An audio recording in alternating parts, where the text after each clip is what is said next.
Before we start this Q&A session, I want to make a correction. In Q&A session number 7, I stated that Khan Enlil is Syrian, and therefore he looks like Gimli. This is incorrect. In the Wes Penre papers WPP Level 2, I wrote a lot about the Syrian Wolven reptilians, and that they are the Dak warriors. They are, but that's not the whole story. In Level 4, I realized that I hadn't gone back far enough in time. The Syrians were invaded by the Arcturians before the Syrian-Arcturian attack on Orion and before the invasion of our solar system. And the Arcturians and the Syrians made a pact. In other words, the Syrians joined the Dak forces. The head of the Dak warriors from Arcturus was Khan Enlil, who later made a marriage deal with the queen. Therefore, Khan Enlil is of the bird tribe and not Wolven reptilian. Thus, it's incorrect what I said in session 7. He doesn't look like Gimli, but more like Ninurta and Enki, like reptilian birds. I'm sorry about the confusion. From this session and on, we have decided to not answer all questions we get, something we've done thus far for the most part. We want to be more selective for certain reasons. We don't want to fall too much behind, we don't want to answer questions we've already answered, and we want to answer questions that pertain to the kind of research we do and have done. With that said, please send more questions. Just ask what's on your mind. We'll sort them out on our end. Now, time for the new Q&A session. Question 1. Could those who vibrate at a high frequency, i.e. positive emotions, improve themselves through inner work, etc., and somehow just exit through the grid at death, unknowingly, simply because of their vibration? Or is it always about belief systems, which allows for entity manipulation, and knowing about the trap and setting intention to escape? Answer. There is always a chance that souls in general can go through the grid without understanding what they're doing. The problem is that even if a person is of a high vibration, they might not know anything about the grid, Orion, or the Matrix. These souls exiting the grid might not experience that much outside of the ordinary. They see what they've been taught to see from what they've learned within the Matrix. When we exit, we need to be open-minded. We don't know exactly what we will experience, and the more we've shed our belief systems that we've created here, the more accurately we will experience the Ka. It's a matter of getting rid of our filters, i.e. as many beliefs and belief systems as possible. So we cannot just leave unknowingly and think everything will be great. We must have the intention of leaving, go through the grid and get out. If someone gets out accidentally, they will most certainly be escorted back to the recycling center. It must be a personal choice, free will, and we must get ourselves out with our own action. Question 2. Do Christians ignorantly practice pedophilia, child sacrificing acts, eating of virgins' flesh and drinking the blood, by symbolically eating the bread and drinking the wine in the Lord's Supper remembrance? Does this make the origins of Satanism as also the origins of Christianity? Answer. No, the Holy Eucharist or Communion is not about pedophilia or child sacrifice. It's about ritual. The priest or minister unknowingly performs the actions of the ritual which, in all other circles, would be considered high magic of transformation and transcendence. All religions have the same origins. Question 3. I'm wondering about sleep. When we are dreaming, are we ever susceptible to attack in the astral, since sometimes we have no clue we are dreaming, and then cannot maintain our vibration, as we believe what we see is our reality? Moon Talk speaks a lot about this one on his site. I've had dreams that can be over the top and actually quite scary and frightening. Do you believe awakened people can be targets in the dream world, as we do not always have lucid dreams when we are aware that we are dreaming? Answer: often. It's the subconscious speaking to us in our dreams. We process things that we experience in our daily lives in dreamscape, and the subconscious often communicates with us in symbolism. This is why dream interpretation works fairly well. We might also encounter fears that we know or don't know that we possess. Dreams are trying to help us cope with our daily reality. Sometimes we astral travel during sleep, and then we might encounter what's in the astral. Many OBE teachers, such as Dr. William Buhlman, emphasizes that people do not get possessed during sleep or while having an OBE. This doesn't mean people can't get possessed in other ways, but that is another story. Question 4. Please explain the purpose of natural calamities. How is it that people learn more after traumatic experiences caused by situations created by a calamity? Is that really a right way to make souls learn? Answer: natural calamities can happen for one number of reasons. It's up to us as to how we react to them. Traumatic experiences can be a catalyst to spiritual growth. If our lives were perfect, no one would seek the truth of our reality to change the situations they find themselves in. Whether or not we choose to learn from our hardships is up to the individual. It's a matter of perspective. That's part of the free will design of our reality. No one is making anyone learn here. It's up to the individuals whether they want to use their experiences for their own growth or be beaten by them. It is not our place to say what is right and what is wrong. Beings throughout the universe, to some degree, learn from traumatic experiences, and in our own way, so do we. If we're in a car accident because we drove too fast on black ice, we learn to drive slower next time. However, because we humans have amnesia, and much of the traumas get buried in the subconscious mind, it's more difficult for us to learn from our experiences than it is for a star being who has total recall. And as one of my sources pointed out, trauma is not the best way to learn, but it is a big part of how we learn in this particular matrix, unfortunately. Question 5. Here in India, we believe in spiritual gurus. They have been around for a very long time. They are similar in description to spiritual guides. These spiritual gurus have been known to possess a lot of special powers they have attained through years of meditation and seeking. They don't even speak to, let alone clearly, to take money from people who visit them. What is your opinion about them? Are they star beings who truly want to help the human race? Do they switch between dimensions or densities when we think they have disappeared? Answer: those gurus, those who actually are genuine, are just humans, like you and I.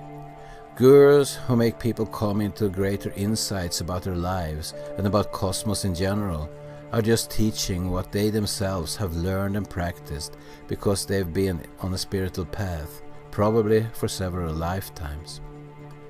Question 6. What happens to physics outside of Enki's realm? Are there more forces we do not know about? What happens to electricity, magnetism, gravity, acceleration, etc. outside in the car? Answer: physics in the car in many ways differs from the physics in this containment. Some of it works the same, other things don't.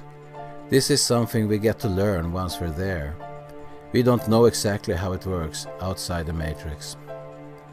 Question 7. Am I a female here in this life for any soul reason? Is there a purpose or meaning behind me being female and Jose being male? Or is it just by this simulation's design? Does me being female have anything to do with the true me that resides outside of this matrix? Answer: because you, like most of us, probably have had several incarnations here on Earth. You've been both male and female, respectively, depending on the lifetime. Your gender on this planet has nothing to do with the true you. Being male is part of being female, from a soul perspective. We all have both male and female attributes inside. The female part of you, regardless whether you have a male or female body, is the nurturing, intuitive and creative side, while the male energies inside you are straightforward, outgoing, moving forward, getting things done. Enki divided us into men and women, which has nothing to do with feminine, masculine energies. They are two different things, because we all have both of the latter, balanced or not. Question 8. You mentioned the elite and AIF are very superstitious. What do you mean by that? Please elaborate on this further. Answer: men and women that are considered elite here are a superstitious bunch in that they infuse ritual into many different areas. It has been said that they will not even conduct business deals and operations without certain ritual aspects, or it is not considered legitimate. Question 9. The Orion Empire is perhaps the biggest empire in business and trade in the universe, if we are to refer to the size of the empire. If those guys aren't 3D and don't live the physical way we live, what kind of trade would they need? They probably don't need merchandise and food like we use. So what kind of business and trade do spirits do? Answer: most of them are just as physical as we are, because they also live in 3D, but in another density of the third dimension, as explained in a previous Q&A session. They are less dense and can do things we can't do in our super dense reality, but other than that, most of them have physical bodies. Therefore, many do eat and need a multitude of things, some of them similar to what we need, while other things pertain specifically to a particular star races. Question 10. Does our gender, looks and things that may not be quite right without bodies or personalities carry over out past the grid? Or are all these just a part of the matrix here on Earth and the astral realm we are connected to via our silver cord? The way we look physically has no bearing in the call. We don't bring those attributes with us. When we're in our light body, avatar, we can shapeshift into any shape and form we like. Moreover, the body you have now is just one of perhaps thousands of other bodies you had in other lifetimes, and they all looked very different from each other. Question 11. It was mentioned that the Mother Goddess in Orion is very present in their star being's daily life. I wonder if this also means that the regular citizen can interact face to face with the Orion Queen as more like a mother, or is this more often than not done telepathically, without having to be near her presence? Answer: it's both. They can communicate telepathically. We can too, and we do, without being aware of it. We think it's our own thoughts we are thinking. The Queen is also mingling with star beings in Orion, and they can call upon her if necessary, and she might show up. The latter is more like if someone is in trouble and needs some kind of assistance.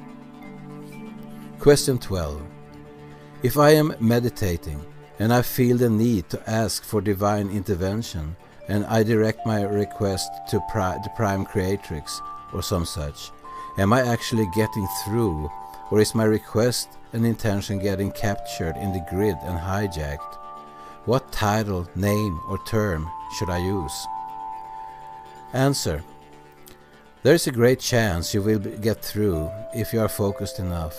Will she respond? She might, but not always in a direct communication like between you and me. It could be subtler and in the metaphors, etc. You can call her by any name you think would be appropriate. She will know. In practical terms, the only way to connect to outside of the matrix is going inside yourself and having the intention to connect to that part of yourself that is a direct aspect of her within you. You really don't need a title, name or term. The sincere intention is all you need. Your consciousness knows the connection you are intending to make. Question 13. In congruence to the above question, how is gender classification done in Orion? Is it also based more on your biological makeup like that on Earth? On our planet, there is this great pressure to identify toward a certain gender, and people who cannot see themselves in the gender associated with their biological makeup are criticized and even ridiculed. How is it different in Orion? Answer. Many, if not most, of the star beings are androgynous, meaning they inhabit both sexes and can choose which gender they want to represent themselves as when appropriate. However, there are also star beings who have two sexes, or more, so I've heard, just like us, and they are in that sense similar to us. We are criticizing others' appearance here out of fear of the unknown. That's not common in the Ka. They don't have amnesia. They are very used to diversity. Question 14. It was mentioned that Mintaka is an extremely hot blue star, and that 3D beings cannot possibly live in such conditions. I wonder how beings of a higher dimension see their sky in Orion.